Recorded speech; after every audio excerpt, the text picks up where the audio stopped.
በስመ አብ ወወልድ ወመንፈስ ቅዱስ አሃዱ አምላክ አሜን። ይህንን መልእክት የምትሰሙ ሁላችሁም በያላችሁበት ሰላም እግዚአብሔር ይብዛላችሁ።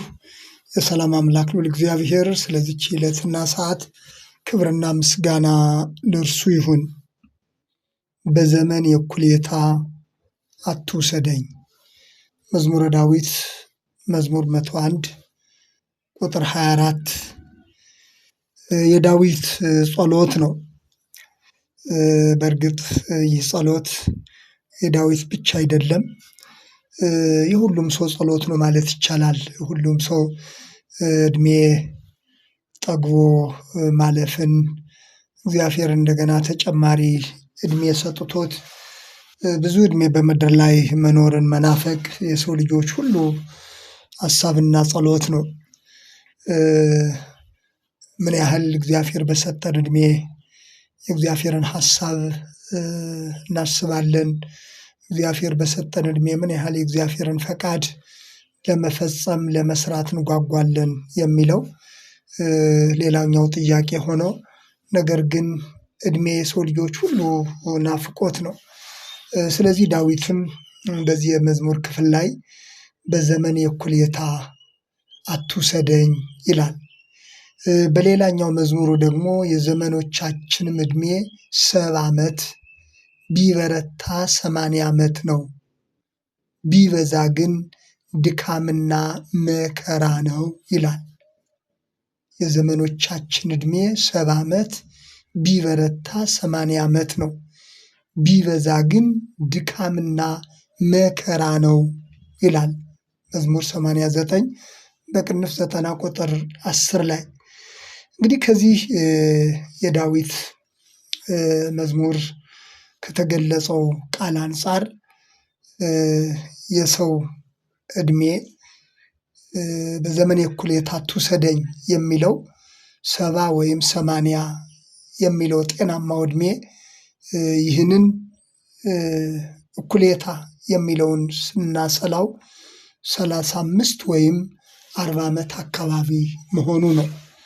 ከዚህ አንጻር ነው ዳዊት በዚህ በግማሽ እድሜ በዘመን የእኩሌታ አትውሰደኝ የሚለው ጸሎት 35 እና 40ን የሚያመላክት ነው። በዚህ እድሜ አካባቢ መወሰድ ደግሞ በጣም ከባድ ነው።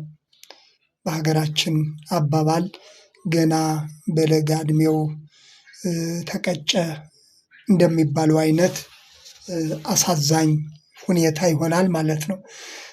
በዘመን የእኩሌታ አትውሰደኝ የሚለው የዳዊት ጸሎት ዛሬም ቢሆን እጅግ እያንዳንዳችን በሕይወታችን እግዚአብሔር በሰጠን እድሜ ለእርሱ የሚገባውን ለእኛም በተገቢው ሁኔታ መኖር የሚገባንን መኖር አስፈላጊ ሆኖ እግዚአብሔር በሰጠን እድሜ ልክ በተሰጠን ልክ ለእርሱም ማድረግና መሆን የሚገባንን ነገር እንድንሆን የሚያመላክት ነው። እድሜ እጅግ መልካም ነው። መልካምነቱ ደግሞ ለእግዚአብሔርም ለራስም በተሰጠችን ትንሿ ዘመናችን ለእኛ የሚገባንን ለእኛ ለእግዚአብሔር መኖር የሚገባንንም እንደ እግዚአብሔር ሀሳብና እንደ እግዚአብሔር ፈቃድ መኖር የእርሱን ፈቃድ የእርሱን ሀሳብ መፈጸም ማድረግ እንድንችል ጭምር ይህ ጸሎት በርካታ ለመንፈሳዊ ሕይወትም ለስጋዊ ሕይወትም መኖርና መሆን የሚገባንን ነገር እንድንሆን የእድሜን መልካምነት በእድሜ መቆየት ያለውን ጥቅም የሚያስረዳ ነው። በእርግጥ የሰው ልጅ እድሜ ተሰጥቶትም እድሜውን በውል ማይጠቀም መኖሩ የሚታወቅ ነው። እድሜ ለንስሐ እያሉ የተሰጣቸውን እድሜ ለንስሐ የማያውሉ፣ የተሰጣቸውን እድሜ እግዚአብሔርን የማያስቡ፣ በተሰጣቸው እድሜ የእግዚአብሔርን ፈቃድ ማወቅ መረዳት የማይፈልጉ ብዙ ሰዎች አሉ። ከእንዲህ አይነቱ አለማስተዋል እግዚአብሔር ሁላችንንም ይጠብቀን። ስለ ልበ አምላክ ዳዊት እንደተነገረው ግን ዳዊትም በራሱ ዘመን የእግዚአብሔርን ሀሳብ ካገለገለ በኋላ አንቀላፋ ነው የተባለው። ዳዊት በዘመን የእኩሌታ አትውሰደኝ ብቻ ሳይሆን በተሰጠው እድሜ ደግሞ እግዚአብሔር በሰጠው ዘመን እግዚአብሔርን አገልግሎ ያለፈ ሰው መሆኑን የእግዚአብሔር ቃል ይነግረናል። ዳዊትም በራሱ ዘመን የእግዚአብሔርን ሐሳብ ካገለገለ በኋላ አንቀላፋ። የሐዋርያት ሥራ ምዕራፍ 13 ቁጥር 36 ላይ እግዚአብሔር በሰጠን ዘመን ምን ያህል እግዚአብሔርን አገልግለናል፣ ምን ያህል ፈቃዱን ፈጽመናል ብለን እግዚአብሔር የሰጠንን ዘመናችንን ያለፍንበትን ዕድሜያችንን ሁሉ ቆም ብለን ተመልክተን ባለፈው ሕይወታችን እርሱን ያላገለገልንበት የእርሱን ፈቃድ ለመፈጸም ጊዜና ወቅት ያጣን ሰዎች ዛሬም እድሉን ካገኘን እርሱ የተሰጠንን ዕድሜ ለእርሱ ክብር፣ ለእርሱ አገልግሎት ፈቃዱን ለመፈጸም እንድናውለው ያስፈልጋል። ዕድሜ የሚያስፈልገን በተሰጠን ዘመን በተሰጠን ዕድሜ የእግዚአብሔርን ሐሳብ እንድናገለግል ነው። ምክንያቱም ሞት ምንም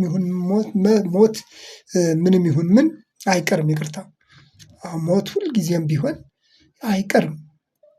እንደ ሐዋርያው ቅዱስ ጳውሎስ አይነት አባቶች እንዲያውም ልሄድ ከክርስቶስ ጋር ልኖር እናፍቃለሁ ብለዋል።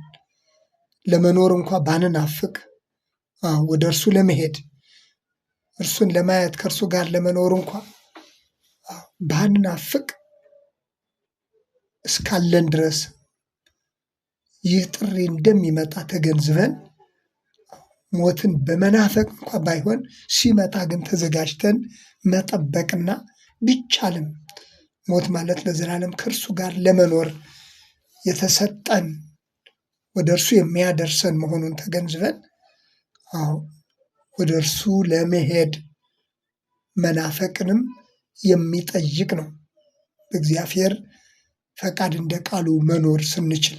ስለዚህ እግዚአብሔር ፈቃድ ሞት የሚባለው ነገር ሳይመጣ በሕይወታችን እንዲፈጸም እግዚአብሔር በሰጠን ዕድሜ የእርሱን ፈቃድ ለማገልገል መዘጋጀት ይገባናል ወገኖች። ብዙዎች ሳይዘጋጁ በቅጽበት ይወሰዳሉ። ብዙዎች ሳያስቡ የተሰጣቸውን ዕድሜ እንዲሁ እንዳዝረከረኩ የሚጠሩ ብዙ ሰዎች አሉ። ከዚህ ሁሉ እንድንማር እንደ ዳዊት በዘመኔ እኩሌታ አትውሰደኝ የሚለው ጸሎት እንዳለ ሆኖ የተሰጠንን ዕድሜ ደግሞ ለእግዚአብሔር ፈቃድ እንድናውለው ይገባል። ሕዝቅያስ የተባለው የይሁዳ ንጉሥ ትሞታለህ እንጂ በሕይወት አትኖርም፣ ቤትን አስተካክል በተባለ ጊዜ በአምላኩ በእግዚአብሔር ፊት ምርር ብሎ እንዳለቀሰ በትንቢተ ኢሳይያስ ምዕራፍ 38 ከቁጥር 1 ጀምሮ የተነገረ ቃል አለ። በዚያም ወራት ሕዝቅያስ ለሞት እስኪደርስ ታመመ ይላል። ለሞት እስኪደርስ በጸና ታመመ። ነቢዩም የአሞጽ ልጅ ኢሳይያስ ወደ እርሱ መጥቶ እግዚአብሔር እንዲህ ይላል፣ ትሞታለህ እንጂ በሕይወት አትኖርም፣ ቤትን አስተካክል አለው። ትሞታለህ እንጂ አትኖርምና ቤትን አስተካክል አለው። ሕዝቅያስም ፊቱን ወደ ግድግዳው መልሶ እንዲህ ሲል ወደ እግዚአብሔር ጸለየ። አቤቱ በፊትህ በእውነትና በፍጹም ልብ እንደሄድሁ ደስም የሚያሰኝህን እንዳደረግሁ ታስብ ዘንድ እለምንሃለሁ አለው። የሚገርም ቃል ነው። አቤቱ አለ በፊትህ በእውነትና በፍጹም ልብ እንደሄድሁ ደስ የሚያሰኝህንም እንዳደረግሁ ታስብ ዘንድ እለምንሃለሁ።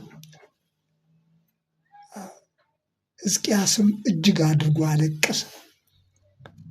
የእግዚአብሔርም ቃል ወደ ኢሳይያስ እንዲህ ሲል መጣ።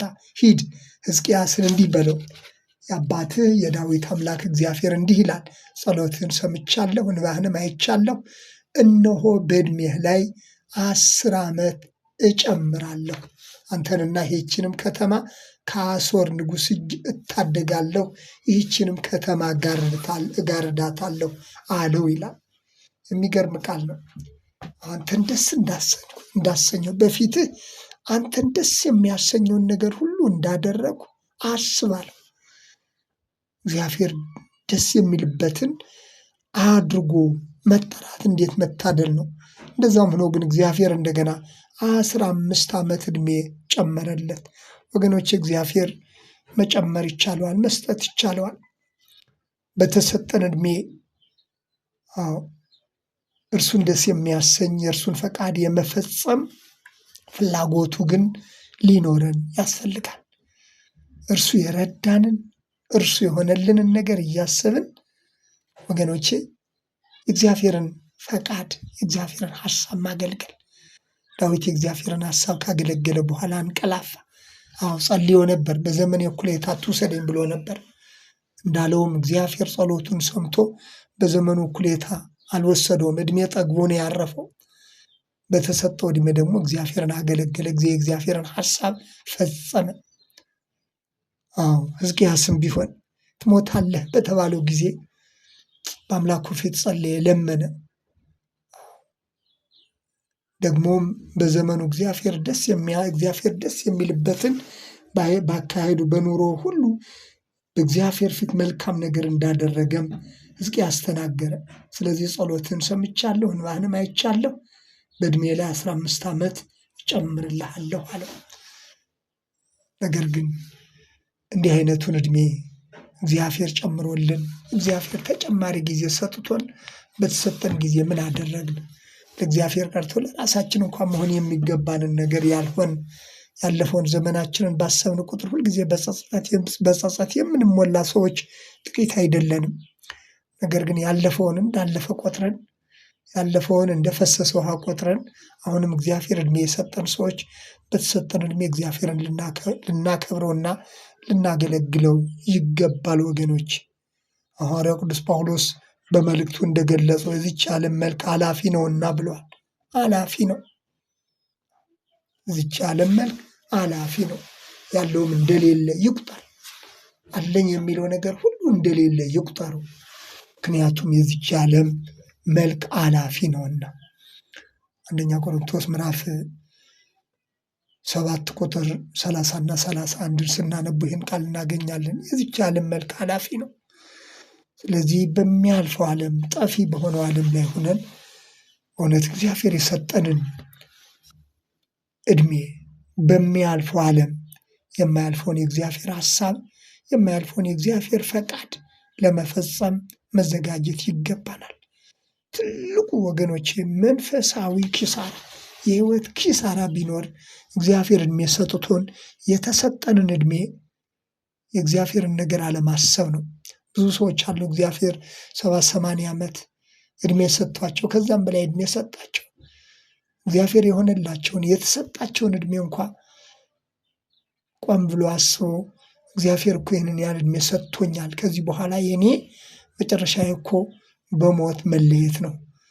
ስለዚህ የማያልፈውን እግዚአብሔርን በህይወት የማሰብ አለብኝ ብለው ወደ እግዚአብሔር መመለስ የማይፈልጉ እንዲሁ የተሰጣቸውን ዕድሜ በከንቱ በስጋ ፈቃድ በስጋ ሐሳብ ብቻ ጨርሶ ማለፍ የሚፈልጉ ስንት ሰዎች ባለማስተዋል የተያዙ ብዙ ሰዎች አሉ። ስለዚህ እግዚአብሔር ዕድሜ የሰጠን ሰዎች 60-70 ዓመት 80 ዓመት ከዛም በላይ ዕድሜ እግዚአብሔር ሰጥቶን ያለ በዚህ ዕድሜያችን ያለፈውን የተጓዝንበትን የኪሳራ ህይወት እግዚአብሔርን ያሳዘንበት ሰውን የበደልንበት በመንፈሳዊ ህይወትም በስጋ ህይወትም እንደ እግዚአብሔር ቃል መኖር ሳንችል በከንቱ ያሳለፍንበትን ዘመናችንን አይተን እግዚአብሔር ሌላ ቀን ሌላ ዕድል እንደሰጠን እያሰብን ይህንን የሆነልንን ጌታ በማክበር በመታዘዝ እንደ ዳዊት በቀሪ ዘመናችን እግዚአብሔርን አገልግለን የእግዚአብሔርን ሐሳብ ፈቃዱን ፈጽመን ለማለፍ መዘጋጀት ወገኖቼ ከእያንዳንዳችን ይጠበቃል። በዕድሜያችን እኩሌታ ያልወሰደን ብዙ ሰዎች አለን። በርካቶች በዕድሜያቸው እኩሌታ ገና በለጋ ዘመናቸው ሲወሰዱ እነርሱን ሸኝተን እኛ ግን ዛሬም እግዚአብሔር ለሌላ ዕድል ንስሐ መግባት የሚገባን ንስሐ እንድንገባ ወደ እርሱ መመለስ የሚገባን ወደ እርሱ እንድንመለስ ጥሩ ባልሆነ ህይወት በጥላቻ በክፋት በግፍ በአመፅ ተይዘን የነበርን ሰዎች እንደገና ያለፈውን የክፋት ህይወት ተመልክተን ንስሐ ገብተን ከእርሱ ጋር መኖር የምንችልበትን እግዚአብሔር ሌላ ዕድል የሰጠን ብዙ ሰዎች አለን። የተሰጠን ዕድሜ የተሰጠን ዘመን በከንቱ እንዳናሳልፍ ዛሬም የእግዚአብሔር ቃል የሚለን ይህንን ነው። በዘመኔ እኩሌታ አትውሰደኝ። ስለነበረን ጊዜ እግዚአብሔር ስም የተመሰገነ ይሁን።